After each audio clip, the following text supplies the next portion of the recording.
આણંદ જિલ્લાના તારાપુર તાલુકાના ઈસરવાડા ગામ ખાતે મૈસી કિસાન સંમેલનનું આયોજન કરાયું। આણંદ જિલ્લાના તારાપુર તાલુકાના ઈસરવાડા ગામ ખાતે યોજાયેલ મૈસી કિસાન સંમેલનને સંબોધતા રાજ્યપાલ આચાર્ય દેવવ્રતજીએ ઉપસ્થિત ધરતીપુત્રોને પ્રાકૃતિક કૃષિ અપનાવવા આહવાન કરતા જણાવ્યું કે ધરતી માને બંજર બનતી અટકાવવી હશે તો ધરતીપુત્રોએ પ્રાકૃતિક કૃષિ અપનાવવી જ પડશે।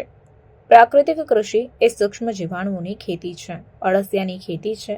જમીનમાં તે જેટલા વધશે તેટલો ધરતીનો ઓર્ગેનિક કાર્બન વધશે અને તેના કારણે ખેત ઉત્પાદન પણ વધશે। રાજ્યપાલે ખેતી માટે દેશી ગાયનું ગોબર ગૌમૂત્ર વરદાનરૂપ છે તેમ જણાવતા ઉમેર્યું કે દેશી ગાયમાં અનેક ગુણો રહેલા છે। તેના ગોબર ગૌમૂત્ર તો ખેતી માટે ઉત્તમ છે જ, પરંતુ તેનું દૂધ અમૃત સમાન છે। તેથી જ પ્રત્યેક ખેડૂતોએ સારી ઓલાદની દેશી ગાય રાખવી જોઈએ।